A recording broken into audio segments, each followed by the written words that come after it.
Zero tolerance towards copying, नकल में zero tolerance और नकल विहीन परीक्षा के दृढ़ संकल्प को सामने रखते हुए और टेक्नोलॉजी के अधिक से अधिक उपयोग का हम लोग पिछले 6-7 साल से देख ही रहे हैं कि वो काफ़ी प्रोत्साहन देते हैं कि टेक्नोलॉजी का अधिक उपयोग किया जाए। ऐसी व्यवस्था बनी जिस व्यवस्था में कोई भी ऐसा व्यक्ति जो परीक्षा में सेंध लगाने का प्रयास करता हो उसको मौका नहीं मिला। इसी प्रकार से आर्टिफिशियल इंटेलिजेंस का डेटा एनालिसिस में और अभ्यर्थियों के एनालिसिस में हमने बहुत उपयोग किया और उस उपयोग के कारण हम लोग इस स्थिति में थे कि हम लोग पहले से आइडेंटिफाई कर सकते थे कि इसमें से कौन लोगों का पॉसिबल सस्पेक्ट्स हैं। उत्तर प्रदेश पुलिस ने देश की और दुनिया की सबसे बड़ी भर्ती परीक्षा संपन्न करा ली है। उत्तर प्रदेश में 60,244 पदों के लिए सिपाही भर्ती परीक्षा हुई। 5 दिनों तक 10 पालियों में परीक्षा हुई। हमारे साथ बात करने के लिए उत्तर प्रदेश पुलिस भर्ती व प्रोन्नति बोर्ड के चेयरमैन राजीव कृष्ण जी हैं। सर, सबसे पहले तो बधाई।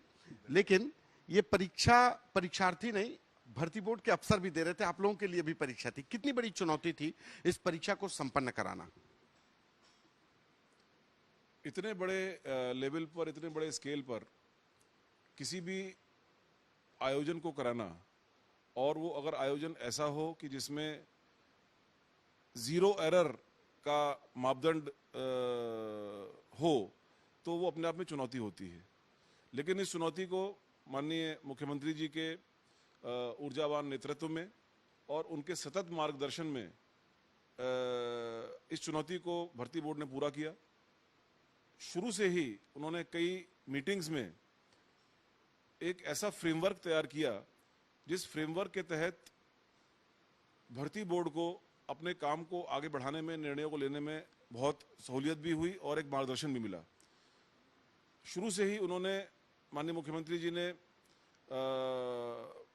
ये निर्देश दिए कि केवल सरकारी संस्थाओं पर ही और जो वित्त पोषित संस्थाएं हैं वहीं पर ही भर्ती परीक्षा होगी। जो कक्ष निरीक्षक होंगे, जो कक्ष व्यवस्थापक होंगे, केंद्र व्यवस्थापक होंगे, वो सभी सरकारी कर्मी होंगे।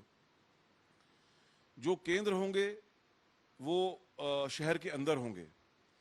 तो माननीय मुख्यमंत्री जी के इन सब निर्णयों से, इस फ्रेमवर्क को तैयार करने से एक मेजर डिसीजन मेकिंग एलिमेंट उनके द्वारा कर लिया गया और उनके इस जीरो टॉलरेंस टुवर्ड्स कॉपीइंग, नकल में जीरो टॉलरेंस और नकल विहीन परीक्षा के दृढ़ संकल्प को सामने रखते हुए और टेक्नोलॉजी के अधिक से अधिक उपयोग का हम लोग पिछले 6-7 साल से देख ही रहे हैं कि वो काफ़ी प्रोत्साहन देते हैं कि टेक्नोलॉजी का अधिक उपयोग किया जाए। तो इन सब बातों को रखते हुए इस बड़े चैलेंज को भर्ती बोर्ड ने पूरा किया और ये परीक्षा संपन्न हुई। सर, पेपर लीक एक बड़ी समस्या थी। जब बीते फरवरी महीने में परीक्षा हुई तो पेपर लीक एक बड़ा, कहा जाए कि भर्ती बोर्ड की कार्यप्रणाली पर भी सवाल खड़े किए। लेकिन इस बार ना तो कोई सॉल्वर गैंग काम किया, ना कोई मुन्ना भाई गैंग काम किया। कुछ लोग पकड़ते जरूर गए लेकिन वो नेग्लिजिबल था। लेकिन ये पेपर लीक को कैसे रोका गया? क्योंकि पेपर लीक बड़ी समस्या न सिर्फ उत्तर प्रदेश बल्कि देश के लिए भी हो गई थी। जैसा कि मैंने आपको बताया कि शुरू से ही माननीय मुख्यमंत्री जी के जो उन्होंने मार्गदर्शन किया और एक फ्रेमवर्क तैयार किया, उसमें सबसे महत्वपूर्ण बिंदु इंफॉर्मेशन सिक्योरिटी का था। इंफॉर्मेशन सिक्योरिटी की शुरुआत हमारी हो जाती है पेपर की सेटिंग से, पेपर की प्रिंटिंग से और उससे जुड़ी सभी गतिविधियों से। तो उन विषयों पर व्यक्तिगत मेरे द्वारा भी बहुत विशेष ध्यान दिया गया और उस सतत मार्गदर्शन की वजह से और उसके एक अच्छे एग्जीक्यूशन की वजह से ये जो परिणाम आपके सामने है, सामने आया। सर, अगर कुछ शेयर कर सकें, क्योंकि इस मॉडल की चर्चा, उत्तर प्रदेश पुलिस और भर्ती बोर्ड की ये चर्चा पूरे देश में है, क्योंकि बीते कुछ सालों से नीट की परीक्षा हो या तमाम अन्य परीक्षा, उसमें पेपर लीक हुए और ये जो गैंग से इन लोगों ने सेंधमारी की। तो किस तरीके से भर्ती बोर्ड ने ये किया? क्योंकि एजेंसीज को ये लोग ट्रेस पास करके उनके सिक्योरिटी को ब्रीच करके लोग कर लेते थे। इस बार भर्ती बोर्ड ने ऐसा क्या किया जो शेयर कर सके? इसमें कुछ चीज़ें तो ऑब्वियसली ऑपरेशनल हैं, मैं शेयर नहीं करना चाहूँगा। लेकिन हम लोगों ने एक वृहद विचार विमर्श, एक फूल प्रूफ एसओपी बनाने के लिए किया और उस एसओपी का फिर हमने रूथलेसली 100% क्रियान्वयन किया। उसके लिए हमने अपने लोगों को ट्रेनिंग दी। मैं बताना चाहूँगा कि इस बार और इतनी बड़ी परीक्षा को ग्राउंड लेवल पर उतारने के लिए जो हमारा पूरा प्रशासनिक तंत्र है, जो हमारा पूरा पुलिस तंत्र है, माननीय मुख्य सचिव उत्तर प्रदेश, डीजीपी उत्तर प्रदेश साहब, आप दोनों के विशेष समन्वय सहयोग से उन्होंने कई बार वीसीज की, उन्होंने कई बार अधिकारियों को निर्देश दिए। जो हमारे एसएसपीज थे, डीएम्स थे, बाकी अधिकारी थे, वो पूरे मनोयोग के साथ इस व्यवस्था में जुड़े हुए थे और जो हमारी एसओपीज थी वो भी बहुत क्रिस्टल क्लियर थी। उसके बारे में हमने ट्रेनिंग विभिन्न स्तरों पर दी, हमारे अधिकारियों ने ट्रेनिंग विभिन्न स्तरों पर दी। तो कुल मिलाकर के एक ऐसी व्यवस्था बनी जिस व्यवस्था में कोई भी ऐसा व्यक्ति जो परीक्षा में सेंध लगाने का प्रयास करता हो उसको मौका नहीं मिला। हम लोगों ने फॉर एग्जांपल करीब 1541 ऐसे लोगों को चिन्हित किया जिसमें जो लोग पिछले 10-12 साल में विभिन्न प्रकार के परीक्षा संबंधी अपराधों में इन्वॉल्व रहे हैं। उन सभी का हमने 100% 100% सत्यापन कराया, उनकी गतिविधियों पर निगाह रखी। तो डेफिनेटली वो हतोत्साहित हुए कि किसी भी प्रकार से वो इस परीक्षा से उन्होंने भी दूरी बनाई। इसी प्रकार से आर्टिफिशियल इंटेलिजेंस का डेटा एनालिसिस में और अभ्यर्थियों के एनालिसिस में हमने बहुत उपयोग किया और उस उपयोग के कारण हम लोग इस स्थिति में थे कि हम लोग पहले से आइडेंटिफाई कर सकते थे कि इसमें से कौन लोगों का पॉसिबल सस्पेक्ट्स हैं और कौन लोग जेन्युइन कैंडिडेट्स हैं। तो इस कारण से जब वो अभ्यर्थी या पॉसिबल सस्पेक्ट्स जब वो केंद्रों पर गए तो बोर्ड की तरफ से ही लगातार जो हमारे केंद्र में अधिकारी थे उनको ये सूचित किया जाता रहा परीक्षा के दौरान ही कि फलाना कैंडिडेट जो है वो संदिग्ध है, इसके डॉक्यूमेंट्स वगैरह चेक किए जाएं, उससे बातचीत की जाए। उनको एग्जाम देने की परमिशन दी गई क्योंकि बोर्ड का एक ओवरऑल पर्सपेक्टिव ये था कि बच्चों को एग्जाम देने का अलाउ किया जाए, लेकिन लौटते समय अगर उसमें से जो लोग अनफेयर मींस यूज कर रहे हैं उनके खिलाफ कड़ी वैधानिक कार्रवाई की जाए। तो इसी पॉलिसी के तहत ये दो कॉन्फ्लिक्टिंग जो हमारे गोल्स थे कि अधिक से अधिक लोगों को हम परमिट करें जाना, बट साथ ही साथ जो गलत लोगों को परमिट ना करें। तो इन कन्फ्लिक्टिंग गोल्स को एक सामंजस्य बैठाते हुए, एक समन्वय बैठाते हुए आर्टिफिशियल इंटेलिजेंस के माध्यम से माननीय मुख्यमंत्री जी के दिशा निर्देशन में, मार्गदर्शन में और उनके द्वारा तैयार किए गए फ्रेमवर्क के अंदर ये सफलता हम लोग को प्राप्त हुई। जो क्वेश्चन पेपर सेट हो रहे थे उसमें कई बार हुआ कि सवाल गलत थे। हम लोगों ने परीक्षार्थियों से बात की जो दूसरे राज्यों से आए, तो उनका कहना था कि कई बार सवाल गलत पूछे गए, सवाल के ऑप्शंस गलत थे। लेकिन इस बार पुलिस भर्ती में ऐसा कुछ नहीं हुआ। और दूसरा कि जो क्वेश्चन पेपर सेट करने वाली या प्रिंटिंग एजेंसीज थी, क्या उन पर भी लगातार नजर रखी गई? क्योंकि सबसे ज्यादा तो वहां से ही लीक होने की बातें सामने आई थी। जी, इस बार हर एक चीज के चयन में और चयन के बाद उनके द्वारा भी अपनाई गई प्रक्रियाओं में लगातार मॉनिटरिंग की गई। क्वालिटी ऑफ क्वेश्चंस जो सिलेबस के अनुसार हों, सिलेबस के बाहर ना हो। 10 विभिन्न पालियों में एग्जाम हुए तो प्रत्येक पाली के प्रश्नों का जो स्तर है, डिफिकल्टी लेवल है, वो लगभग बराबर हो। क्वेश्चन और उनके आंसर्स एक्यूरेट हों। ऐसा ना हो कि जो क्वेश्चन में 4 ऑप्शंस दिए गए हैं वो ऑप्शंस किसी क्वेश्चन के पार्ट है ही नहीं या एक से अधिक आंसर सही है। तो इन सब बातों का, इन छोटी छोटी बातों का जिसका अभ्यर्थियों की परीक्षा के दौरान जो वो आंसर देते हैं उस पर सबसे ज्यादा असर पड़ता है, इसका विशेष ध्यान रखा गया। और एक बड़ी डिमांड हम लोग हमारे यहाँ पर एक सोशल मीडिया के लिए, एक एनालिसिस के लिए हमने एक एजेंसी को हायर किया जो डेली जो विभिन्न सोशल चैनल्स पर, सोशल मीडिया में अपनी अपनी बातें रख रहे थे। तो हमको एक बात ज्ञात हुई कि बहुत सारे बच्चों की ये रिक्वेस्ट है कि स्कूलों में जो वॉल क्लॉक है वो रखी जाए। अब क्योंकि हम लोग घड़ी उतरवा लेते हैं, जो डिजिटल कोई भी साधन या मोबाइल वगैरह अंदर जाने की अलाउ नहीं करते हैं, तो बड़ी जेन्युइन सी बात थी। तो हमने 16,400 घड़ियां सभी स्कूलों के लिए परमानेंटली प्रोवाइड कराई। अब वो स्कूलों में घड़ियां वहीं रहेंगी, परचेज करके दी भर्ती बोर्ड ने लेकर के उन सभी स्कूलों में हमने 16,400 घड़ियां दी। और इस बात का बड़ा अच्छा फीडबैक हमको मिला कि बच्चों का टाइम मैनेजमेंट अपने क्वेश्चन के 2 घंटे के दौरान बहुत ही अच्छा रहा इस वजह से।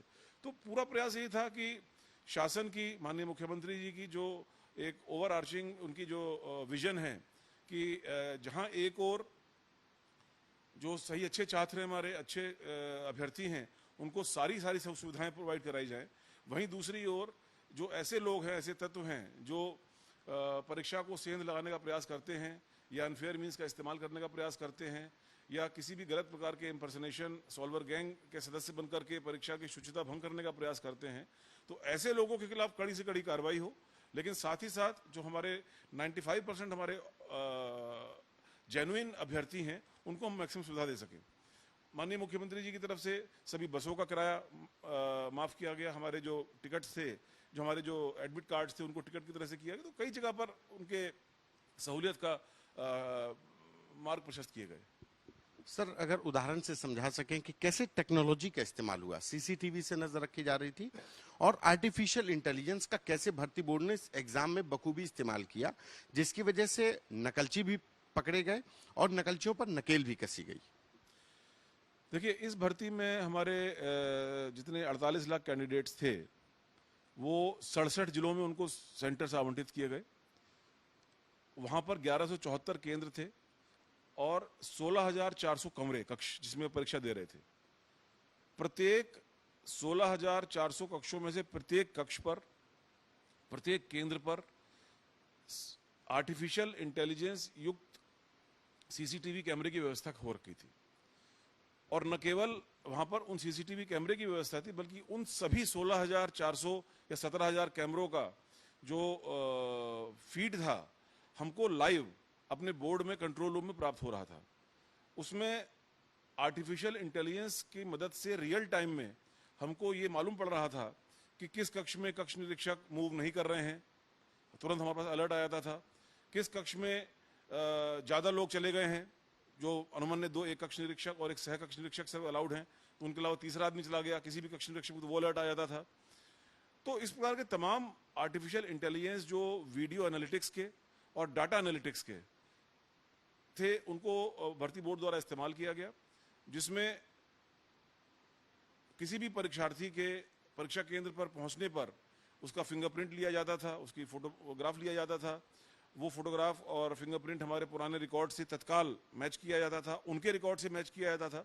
और जो सस्पेक्ट कैंडिडेट्स थे, हम विदिन 20 मिनट्स, परीक्षा के शुरुआती 10 से 12 तक की परीक्षा है, तो 10:20 तक हम केंद्र पर ये सूचना भिजवा देते थे कि आपके परीक्षा केंद्र पर ये 2 प्रत्याशी या 2 अभ्यर्थी या 3 अभ्यर्थी जो हैं, ये संदिग्ध हैं, सस्पेक्ट हैं, इन लौटते समय इनको एग्जाम देने दीजिए, लेकिन जब ये लौटेंगे तो इनके जो रिकॉर्ड्स हैं इनको चेक करिए।